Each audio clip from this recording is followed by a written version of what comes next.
Welcome to the Matchmaker Mentor Podcast, the show where aspiring and experienced matchmakers come to sharpen their skills, grow their businesses, and elevate the matchmaking industry. Your host is ARLENE WASHBURN, an award-winning ethical matchmaking advocate, mentor, and industry innovator. Let's dive in. Welcome back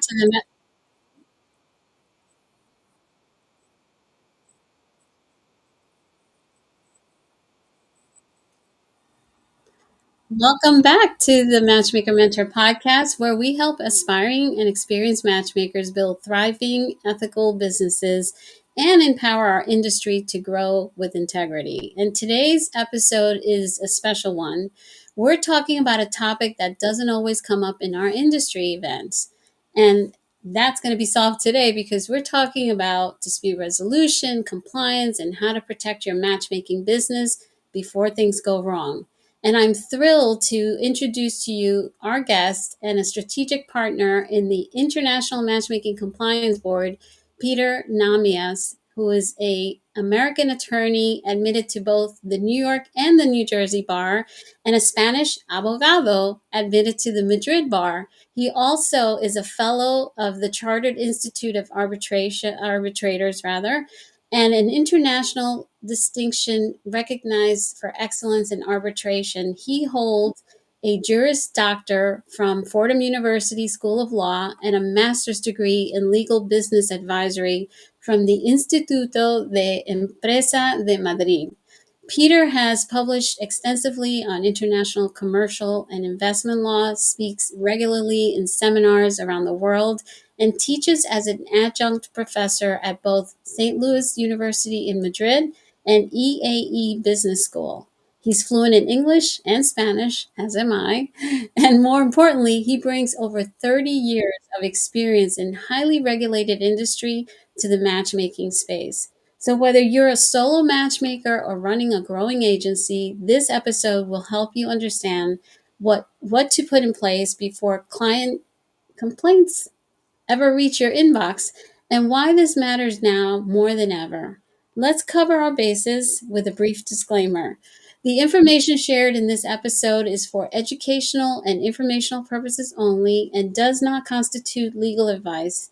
The International Matchmaking Compliance Board is a self-regulatory organization, not a law firm, and neither myself or Peter Namias is offering individualized legal guidance. Always consult with a qualified attorney in your particular jurisdiction.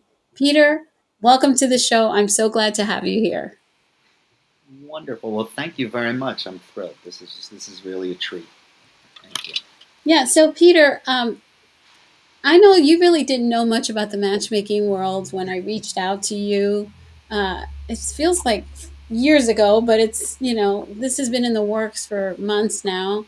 Mm-hmm. And I'm curious, what was it that changed your perspective to want to be involved in something like this?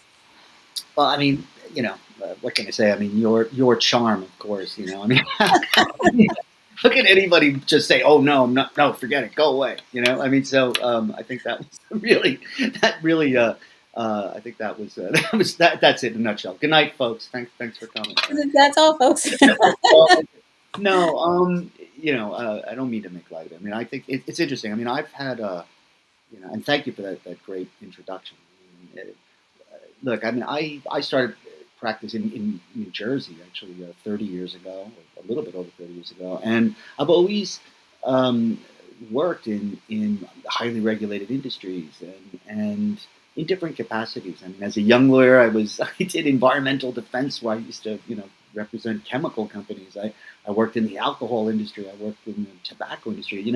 And so one of the things, and I guess maybe we'll talk about it over this next hour, is one of the things you learn as when you work in industries like that is, you think of regulation and how an industry is regulated. It's part of the operating environment. It conditions how you think, how you compete, how you find advantage. It's the road, right? And so I think, in some way, when you ask, well, gee, why the matchmaking industry? I mean, clearly it's it certainly is not something as controversial as industries that I have worked with. But I think as I've come to work, as you and I have been working together, I've come to see with wow how regulation really affects this industry, really creates an operating environment that is very challenging for people. So that's one, right? So that I guess that one thing that kind of appeals to me.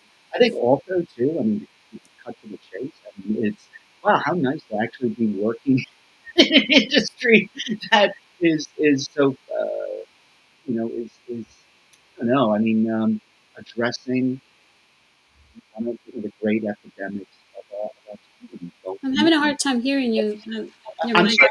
Oh boy, God, I was just saying something really touching and beautiful No, there. right there. That's perfect.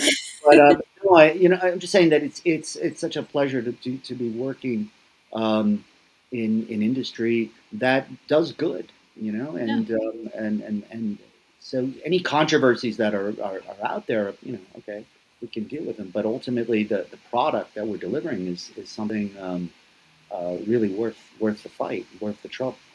So, you know, I hope You that know, answers the question. I don't know. no, I agree. And the thing is I very similar to you came from an industry that was highly regulated, right? I came from pharma. I was in the pharmaceutical industry for 20 years, and I was surprised and also I guess, I was just surprised that there were no what quote unquote regulations for this industry, but the bigger surprise is that there are regulations everywhere that it's just not there's not an awareness of it. And for me, when I started down this path, it was just recognizing that wow, I've been in this industry for well over a decade and never did it come up at a conference or anywhere that hey, these are regulations that impact you, and by the way, the regulations vary from state to state, country to country. I mean, it's Mm, so interesting, and just also from an ethical perspective, making sure that there's a conduct that is adhered to for protection of the clients and also for protection of the businesses, right? mm, Because I think I mentioned to you I watched this movie, The Materialist, and I mean I cringed halfway through through that movie because there was a lot of behavior that was not typical of what true matchmaking is all about. There was not a certain care that was given in the particular case. I don't spoiler alert if you haven't seen the movie, but one of her clients ends up in a situation where that might have been avoided perhaps if there was a little bit more due diligence, which is really what matchmaking is all about. So mhm, some of it is conduct and a code of conduct, and some of it is just understanding that there are already laws that apply to you in this industry. So I want to move to an area. The main reason I contacted you initially was your extensive and amazing background in ADR, alternative dispute resolution, and then that began the conversation because I really wanted to get you involved in that, and then it just brought in, became a bigger thing because you saw the value in what we're doing here, and I just want you to talk a little bit about this because there are matchmakers, for example, who don't have ADR in their contracts, and that could be challenging. So I would love for you to share a little bit about the difference between having it, not having it, what is it, etc. okay. Well, I mean, wow, we can do an hour or more just on that. Right? But I mean, it's ADR stands for Alternative Dispute Resolution, right? And what that means, just in plain English, is resolving your disputes in out of court, and so it encompasses various different modalities of of how you would go about resolving disputes. So it can go anything from just a simple negotiation. It can include conciliation, negotiation, mediation, arbitration, mixes of that. I mean, it's really a mixed bag. Usually, when lawyers identify themselves as ADR practitioners, usually they're referring to arbitration or mediation, which are much more, let's just say, organized, or rule, kind of a rule-based approach to dealing with dispute resolution. So, in a nutshell, if that's possible, arbitration looks and feels a lot like litigation. It's basically hiring an arbitrator or a panel of arbitrators, depends on the size of the case, to decide your case. And it's almost like a lawsuit, but and I make to the lawyers out there to do this, I apologize if I'm making light of it, but it's basically having private judges adjudicate your case. So instead of going to a courtroom, it's done in a hotel room someplace, and the parties present their case, present their evidence, and it looks a lot like a trial. It's the speciality of arbitration is that it can be tailored to the parties, but you select an arbitrator who really knows the case, and so you don't spend your time trying to educate a judge on the thing, on the dispute. I think the real benefit of arbitration, and particularly in complex cases, is the parties can really tailor the procedure and get through it a lot faster, a lot more expeditiously than a normal litigation. Right? I think and again, there's so many other things, but I think one of the big benefits is confidentiality. It's the parties usually will stipulate that whatever happens in that proceeding and the outcome, it remains strictly between the parties, and it's not published. So there's no published opinions, and there's no it's a confidential thing. And depending on the nature of the case, that in just that one quality really sets it apart, makes it very interesting for certain disputes. Right? Yeah. What's interesting about that is that often people who hire professional matchmakers are wanting to do it. I mean, this is a reason, not the only reason. They want confidentiality. They don't want to have their photos on online spaces and things like that. They want someone who's doing all the vetting for them and verifying information, etc. And I think this concept of having this private dispute resolution, it's still a neutral, professional, private function that is designed to protect all parties. So it's not for one side or the other, obviously. But what's nice about it is the privacy, so that it's not, someone who might be famous may not want to be in the news if they have an issue that they want to resolve, and it's resolved through a professional. And I might add that it's a separate entity from the IMCB. So if anybody decides they want to use our service for that, they basically fill out a request, and then that gets forwarded to your company, which is an arbitration company.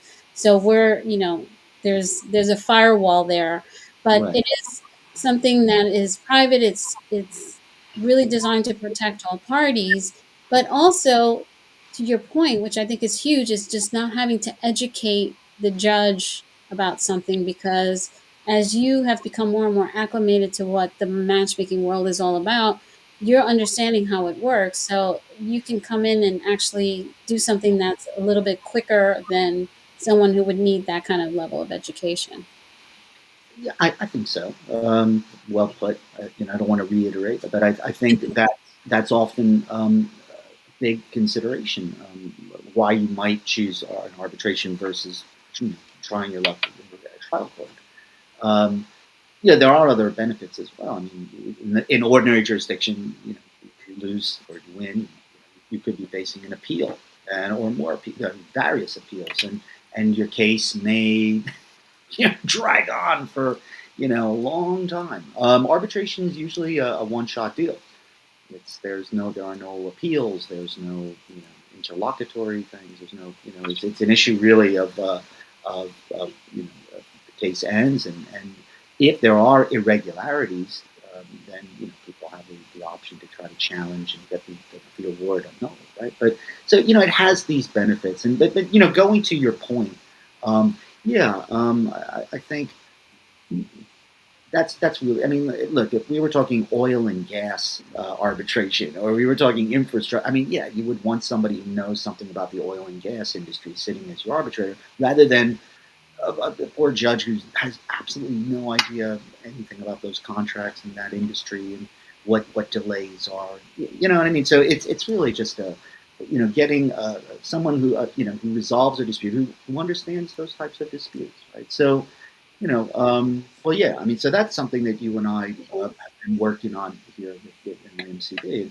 Arbitration and yeah, and I don't want to gobble up the whole hour talking about arbitration and mediation, but mediation is another modality, which is really an assisted negotiation, right? So where the mediator is not deciding a case, he's not there to decide who's right, who's wrong.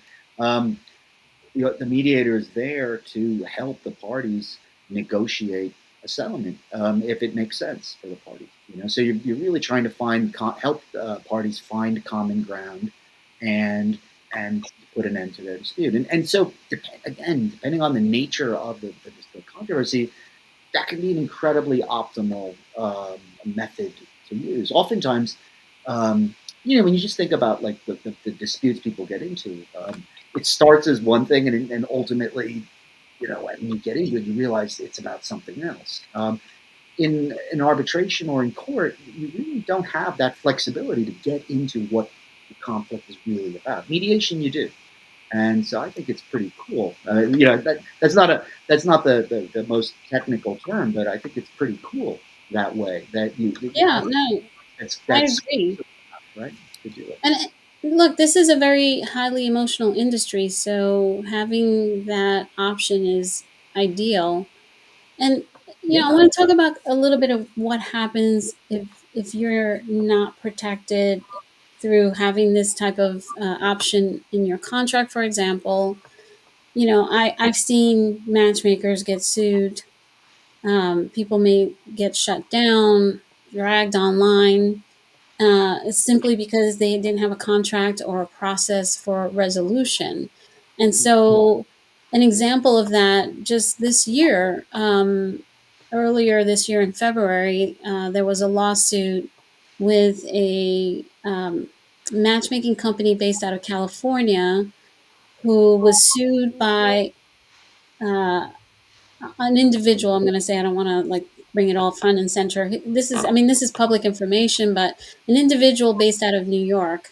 Mm, Now, one of the things that the International Matchmaking Compliance Board brings to the table is bringing the awareness to anyone who goes through the accreditation process about the differences in the laws and the regulations, and understanding that if you are a matchmaking company in California, you need to follow the laws where your clients are, especially if they're hiring you online.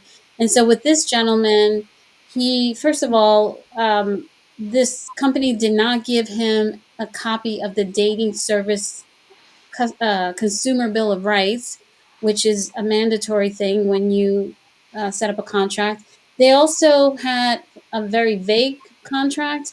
mm, They also did not abide by the rules of, you have to, you have a certain number of referrals that you must give when you're working with a New York client, and if you don't, then you cannot charge a certain amount because you've exceeded a certain quota, or if you didn't meet the quota, I should say. So, whatever, that's details that we'll get into. If you are a matchmaker listening and right. you want to get accredited, we will help get you straightened out so that you understand what you're doing and where you're working. And when you go into a market, that you take the care and understanding to follow, the regulations in that market. But this individual sued this company. He paid maybe $20,000 thereabouts. And now Mm, he's suing for almost $60,000.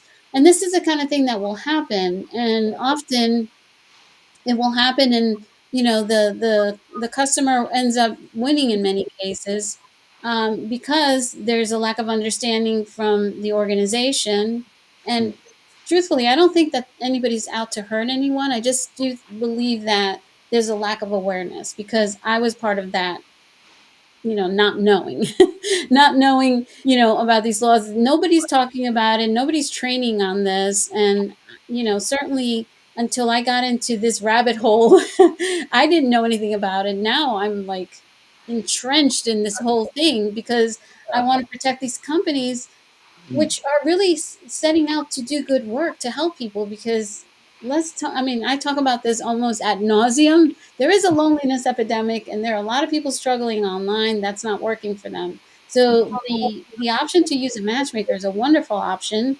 I just want the matchmakers to be fully aware of, before they engage, this is what I need to know. Oh, I'm going to start working with clients in New York. Okay, let me get accredited. Let me make sure I have all the things in place that I need to be able to operate in that market so that I'm not violating any laws and I'm not violating any, You know, regulations that are just common ethical yeah, practices.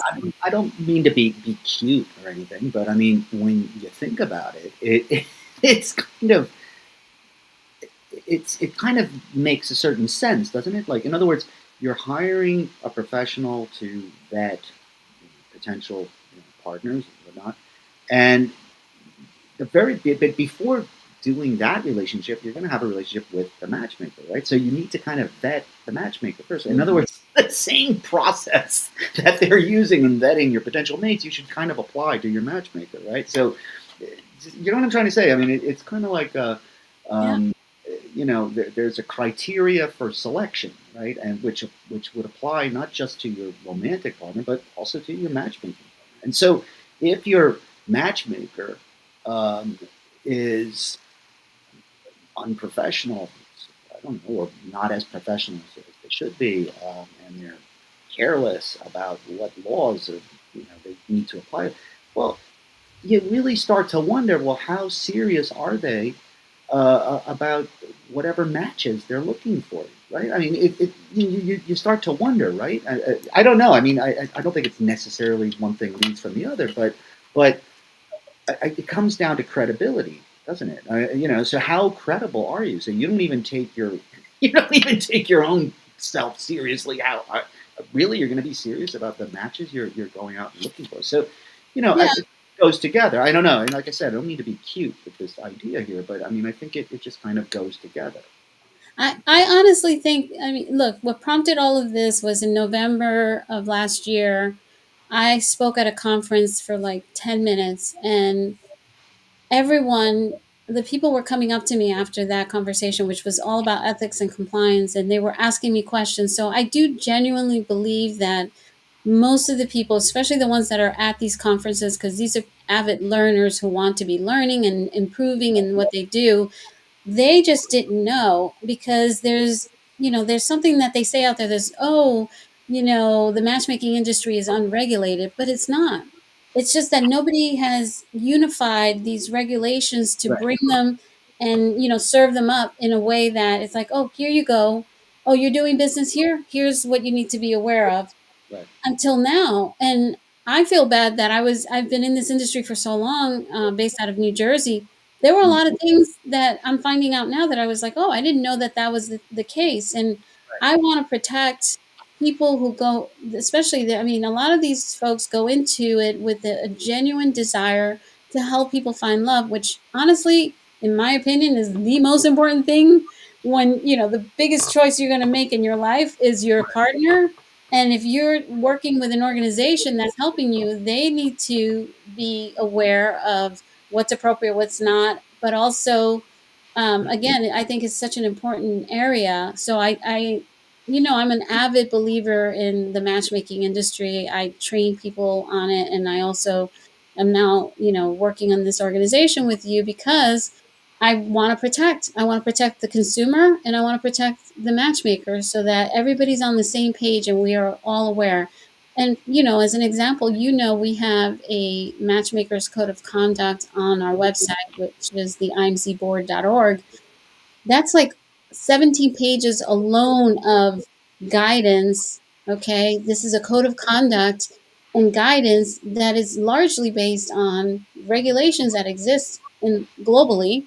right. um, I've seen codes of conduct in other places. There are 3 pages. Like that's not going to give you what you need to really understand what you're doing and be, and I don't blame them, right? Because you're a lawyer. I mean, how many people are digging into the laws of what they're doing? They have no clue. When the time comes that they have to deal with something, they go to their lawyer.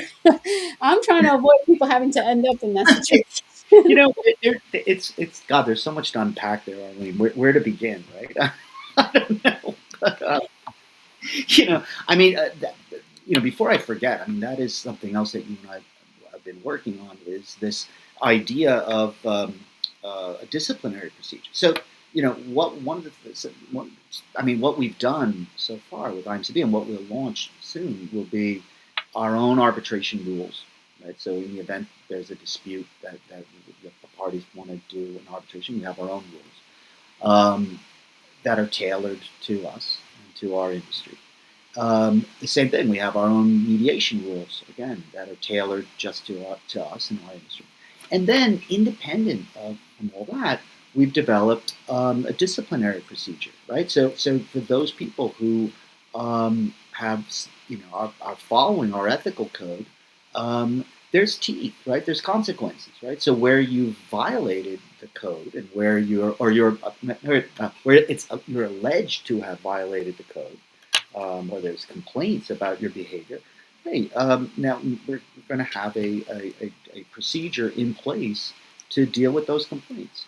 Now, all of this, one thing, I don't want to go down a rabbit hole here, is that these things are all fine and good, right? And when it comes to a disciplinary, ethical complaint, right, amongst our members, these things are fine with the dispute, between the client and the matchmaker, where they've chosen to have ADR, deal with their dispute. All of these things are fine and good, but none of them will protect you from getting prosecuted by a state attorney general or by a consumer fraud office. Like, in other words, one thing is a private litigation or private disputes between people, and another thing is a criminal investigation, prosecution by,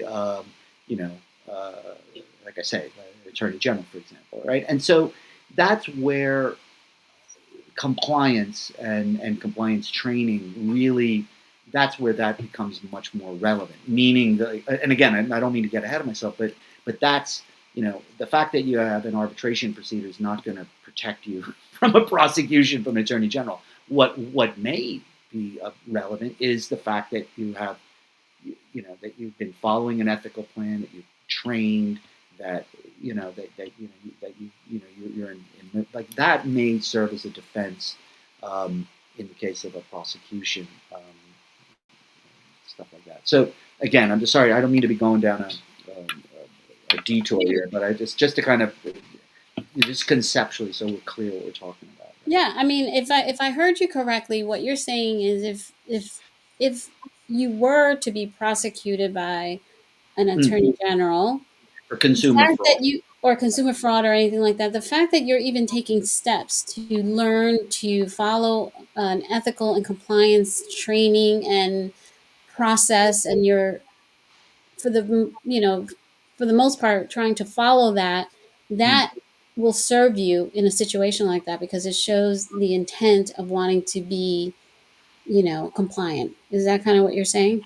Yeah, it can be the difference between a nominal fine and a company destroying fine, right? Just to be really blunt, oftentimes the existence of a genuine compliance plan in place with real training and it's audited, and like a real thing, that Right. the federal sentencing guidelines, for example, like, that is that's a nice to have. It's not a get out of jail free card, right? But it's not bad to have.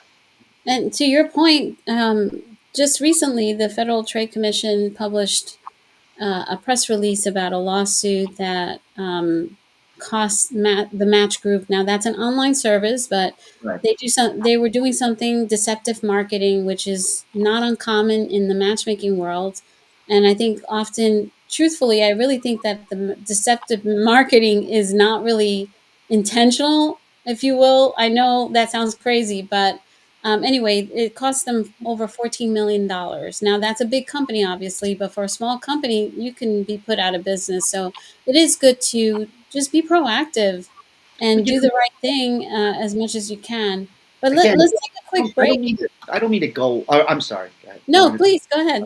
No, but on the match case, you keep in mind there, and this is kind of a point I wanted to touch before, but we kind of went off in a different direction. Is a lot of the litigation in that happens in this industry is class action litigation. A lot of the online outfits like Match be hit with a class action, so it's not meaning that it's not one complaint. It's it's a couple hundred. It's a whatever. Yeah.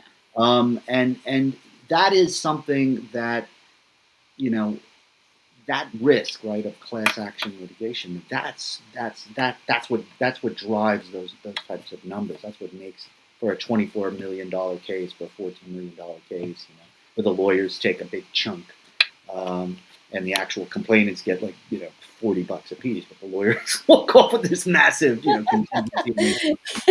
So, so yeah, it's pretty not yet another selling point for ADR, really, Yeah, to kind of true, mitigate that risk. Right? true. But, All right. Well, let's take a quick break, and we're that's going to free continue. legal advice there. We're going to continue in this conversation and talk a little bit more about some of the things that people need to know about how to become accredited and some of the steps involved. But before we do that, let's take a quick break. Have you ever felt called to help others find love? You might have the heart for matchmaking, but without the right training, turning that passion into a thriving business can feel impossible. Most matchmaking courses give you outdated theories and a certificate, but no real world strategy to build a successful business. That's where Love Pro Mastermind Academy is different. Our live Done With You training goes beyond theory, helping you develop matchmaking expertise, implement sales and marketing strategies, and master the art of client success. With expert led instruction, accountability, and a community of like minded professionals, you'll learn how to identify your niche, attract high quality clients, create a seamless matchmaking process, grow a sustainable, profitable business. With over a decade of experience, we don't just train matchmakers, we create leaders in the industry. Are you ready to become an LPMA certified matchmaker and build a business that changes lives? Apply today at lovepromastermind.com. So we were talking about the accreditation process and some of the things that are entailed in terms of this accreditation, and those things are, the contracts are a big deal, right? Because one thing that I've noticed in all the years in the industry and as a trainer, I think people think that when they have really vague contracts, that it's actually better for them if they end up in a situation, and actually it works in the opposite direction. So with the accreditation process, and I'll let you elaborate on this, our goal is to ensure that there's certain things that are in there that are very important: cancellation, refund policies, um, information about data protection, confidentiality, etc. So, what part of the accreditation process is really a service for these companies, because they're submitting information that is getting reviewed to some extent. It's not legal advice, but it's just making sure that they have certain things in place. For example, standard operating procedures for how they handle disputes, how they do their vetting, how they choose matches. Because in the material list, one of the things that if I had been the client and I would have asked, "Hey, how do you vet the matches that you're going to introduce to me?"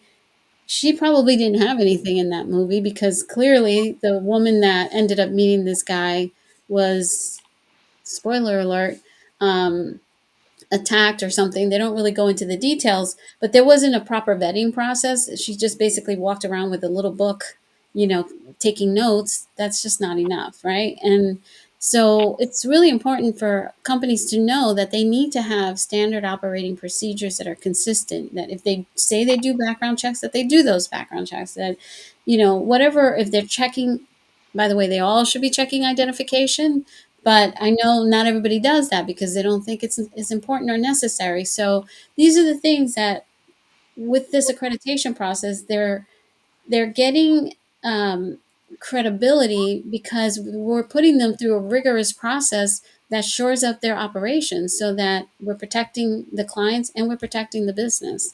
But what are your thoughts on that? Oof. I haven't seen the movie yet. It literally just came out here, in Spain. I don't know. What can I say? Um, where to go with this? I mean, there's a couple of things. Just building on a point you had made before. I mean, one thing to keep in mind is it's an interesting thing. Like when we talk about regulation, like this industry is. It's not that it's yes, there is some kind of like scattering of regulation, most of which is directed at contracts. And again, we're not talking about 50 separate states. We're talking a handful of states that have created contract requirements. In other words, provisions that must exist in your contract. Now, in some of those states, I think maybe in 8 of them, the absence of one of these obligatory clauses may render the entire contract unenforceable. Like, wow. And now you go, well, what does that mean? Well, it means all the other protections that you have in there, licenses and the confidentiality, everything else, it's as though it just went poof. What are the legal consequences of that? Well, wow, I don't even want to imagine, right? So, New Jersey, for example, that is one of the only legislation that actually doesn't. I don't think it actually regulates the contract. It's the only one that actually. It's totally very different from New York. In New Jersey, actually, they're the ones that say, well, if you're going to do vetting, if you're not doing vetting, you have to explicitly say that you're not vetting. You have to actually put that in your contract, or you have to actually, or somehow communicate that to. It's the only one that actually has anything about vetting.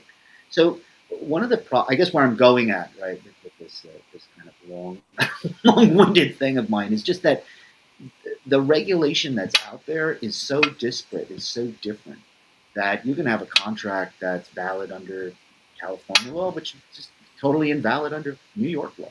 New York has this obligation for this, client bill of rights. California doesn't. New Jersey doesn't. So you can have your boilerplate contract your lawyer wrote for you in Delaware, and it works in Delaware, but it may be completely invalid in New York or in Connecticut or in North Carolina because you didn't comply with mandatory storage. Right? And so this is a thing that say, all right, well, and again, I don't want to dive into this next point, but it really, I've been counseling businesses for over 30 years, and there are businesses who, particularly startups, who really don't have the time or energy to start digging through every state statute that might apply to their contracts. I mean, you're moving fast, and you're lucky to actually just get a contract. You've got so much other stuff to deal with, right? And you kind of go into businesses. You can get, there are situations where people go into this business without doing that homework and get caught up. Now, some folks are totally okay with that, and others aren't. Some folks can afford that, and others really can't. Uber. That was a different model. Uber, but when they went into business, they knew that they were going to be violating statutes left and right. They knew they budgeted for litigation. They budgeted for all the fights they were going to have. They spend money lobbying to change a lot. I mean, so that was their model. It wasn't any accident. They knew very well that was going to happen. I think we're in a different situation here. I don't think that's really our dynamic here. Right? No, absolutely. And this idea of, oh, you started a matchmaking company and you set it and forget it, that's just not the way anything works because rules are constantly changing, regulations are changing. And every time you enter a market, you need to be mindful of what what is involved in entering a market. And I think often that's just something that people do willy-nilly. And Mm. regulations about data protection are Oof. getting stronger and stronger. We had the GDPR that launched a few years back in Europe, and that is, now the CCPA in California is spreading through the US. If you're a matchmaker, you're not tracking any of this and you're not going for continuing education about ethics and compliance, which would be the requirement in with the IMCB, you're not going to know when it hits your state that you're supposed to be doing something that you're not doing. And so that's the issue here. Is just really, providing a service where people are understanding what they're doing, what their regulations are that they need to follow, and just really protecting yourself. I mean, if you look at, there things have become very international, if you will, right? Because people work off of an internet connection, and so they can be anywhere, all the nomads, etc. And if you're a US matchmaker and you take a client in Europe, well, they have a 14-day rescission period. And not only is it a rescission period, you cannot work in that 14-day without explicit permission from that client to begin work, because they can back out of that contract. So if you start working and they say, you know what, I'm not going to go forward with this, they get all their money back, and you put all that energy and effort in for doing something that, if you had known, you wouldn't have done it. And this happens a lot. And I mean, not that that happens, but that we have matchmakers in the States working with clients in the UK, or, and vice versa. I mean, there's a lot of regulations for companies that are not in the US Yeah, working with I US love clients that they don't love know. that you raised this. That's such an important point. You and I, in many instances, I really feel you're a much better lawyer. I want to be as good a lawyer as you. You're very, you really do raise a lot. It's such a pleasure working with her, honestly. But you, such a good point. I mean, one thing is matchmaker regulation, if you want to call it that. And another thing is all the other regulation out there, like data protection, like, um, uh, I don't know. Confidentiality, Well, no, I was thinking, God, you and I remember recently we were talking about money laundering and know your customer requirements. I mean, there's a huge crackdown I was reading about in China on matchmaking outfits in China. Again, it's not really a model to follow, but I think it's like 1,900 companies got rounded up because it turned out that after investigation, a lot of them were being used as fronts mm, for for moving money illegally, for fraud, basically to get access to people's assets and whatnot. I mean, so wow, so there's a lot going on. I guess the point is, and I love that you mentioned this. It's like, well, first we got to kind of get your head around what's what are the regulations here in the States, which again, there's matchmaking regulation, and then there's others regulation as well. There's consumer mm, fraud regulations. There's intellectual property. There's privacy. And as you said, I mean, privacy regulation, although initially a European thing, as you said, it's popping up all over the states now. And yeah, we're dealing with make no mistake about it. I mean, as a matchmaker, you are handling sensitive personal information. yeah. That, Um, you know, especially as a matchmaker, because you have these forms, and you have a website, and if you don't have an HTTPS where you have that security, that's a oh, first step. And then you're using a compliant form to capture information. And then if you're not following the regulations to be able to delete the information, or you're sharing contact information and things over unsecured platforms, those are all the things that people need to know and understand. And or getting hacked, or what are the legal consequences of getting hacked yeah, and somebody accessing your all that your client information, which and what are is your just a big legal thing. obligations? Yeah. Wow, yeah, that's not. I'll tell you. I mean, practicing in the EU, I mean, I've seen genuine horror stories. Yeah, it is a lot to deal with. And I think you know. Sure, it might have frozen there. Okay, you're back.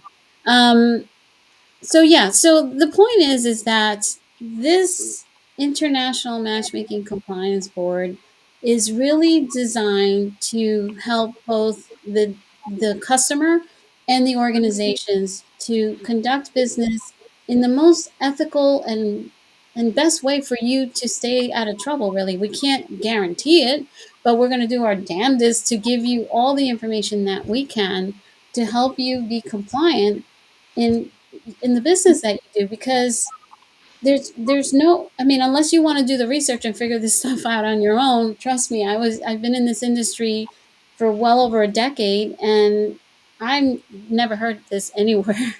I mean, it's bonkers. And because the matchmaking industry is more mainstream now, it's becoming more of a thing.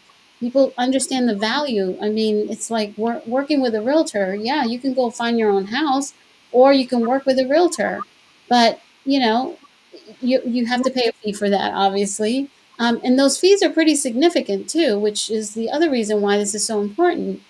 On average, you're paying upwards of $10,000. That takes you right out of claims court, small claims court. So now you're operating in a different area. So yeah, you want to be compliant, and also people are making a major investment. They want to know that you are following the regulations and doing the right thing by them. So Mm. it's a lot. And It's a tough one, because a, a, a lot of the regulations that exist, you take like the New York law, for example. I mean, it's old. It was drafted before anybody even thought there was an internet. It was really written at a time when people were selling these services door to door. It was really a legislation designed to protect people from aggressive door to door salesmen. I mean, that's basically the background. And here it is today, applying to a completely different industry, a completely different dynamic, and so it's tricky to navigate, because it's not adapted to the thing. So you've got that level of complication as well here. So yeah, I think I don't want to. I just before we went live, I was like, oh, should we do a disclaimer? About are we giving legal advice? And I think it is important to understand that IMCB is not. I think I don't want to speak for ARLENE, but I mean I don't. I think it's fair to say that IMCB is not it's not legal sign off. It's not a thing that says, okay, according to the IMCB, everything we're doing here is But where I mean that's what you go. That's what you use your lawyers with. I think what IMCB accreditation is about is, well, yeah, your contracts will be audited, your operating procedures will be audited to see, what you're doing. I mean, it can go that far, but what it can't be, you can't be mistake that for, oh yes, it has the good housekeeping seal of approval. All the contracts are all legal and everything. That would be providing legal advice, and then I'm agreed. not doing. Yeah. That. And it's basically a self-regulatory organization that doesn't exist today. There's nobody else out there doing this. And it's not just for all of the reasons that we discussed, but there's also some benefits to becoming accredited, because we're working towards bringing in healthcare. For example, when I became a matchmaker, I left the corporate world. I had my Cobra, and I was good for a year. And then I started a business, and a year into it, I was uninsured health insurance, right? So one of the things we want to bring into this IMCB is to offer services for a bigger group as an organization where they can get health insurance, because entrepreneurs, we can buy in bulk and it's a bigger thing. Or, for example, a lot of matchmakers get thrown off of platforms the minute that the platform finds out that it's a matchmaker. What I would hope is that we're going to advocate for them, so that these businesses start to look at matchmaking as this is a legitimate business. They are consultants essentially, and they should be entitled to have a bank account with you or have a merchant account with you. I mean, they're as high risk as, a consultant is high risk, right? So especially if they've gone through this rigorous process and have a genuine intent and desire to really comply with regulations and so forth, and they're really putting the effort in there. So that is the hope, that we're going to advocate for the industry and really bring services that are not typically available to matchmakers so that they can have thriving businesses and more people will meet their significant other through them. I mean, it's a lot. Yeah. I mean, I'm a big fan of the advocacy, right? I mean, I think that that's like kind of the destination, right? So Exactly. that you can actually, you know, as I alluded to before, a lot of the, sorry to say, a lot of the legislation or regulation that affects matchmaking is outdated, outmoded, not really designed for today's industry. Applies indiscriminately between, you know, online dating platforms as well as matchmakers, right? So it's a mess. And so it's time to sit with lawmakers to help them draft appropriate legislation. Regulations that make sense. Yeah. Yeah. Especially in New Um, York. I Mm-hmm. mean, I think that's what you and I, you from pharma and you from other regulators, what we learned in regulated industries that, lobbying is not buying, taking people to dinner. Lobbying is literally helping lawmakers draft appropriate legislation that actually helps their stakeholders. Right? I mean, that's kind of what I think that's what legal Yeah. lobbying is about. Right? And that's what good So lobbying is all about. yeah, Absolutely. I mean, hopefully we'll get there. I mean, we got to start here first, But I think that's where I'd love to see us heading there. But we got a lot of work to do now in getting this off the ground and getting to work, right? And so let's do that. Yeah. I don't know. The good news is that right now we're in the process of putting together the advisory committee, and I put out a request for nominations. So if you're a matchmaker and you're listening, if you didn't get that request, you can DM me on social media at Arlene Washburn. But we have sent it out to anyone who's on our secret matchmaker newsletter. It's a newsletter that only matchmakers are allowed to receive, and anyone who's on that list would have gotten this. So if you are a matchmaker who's been in the business 2 to 3 years anywhere in the world, because we do want representation from all over the world, this is a global initiative.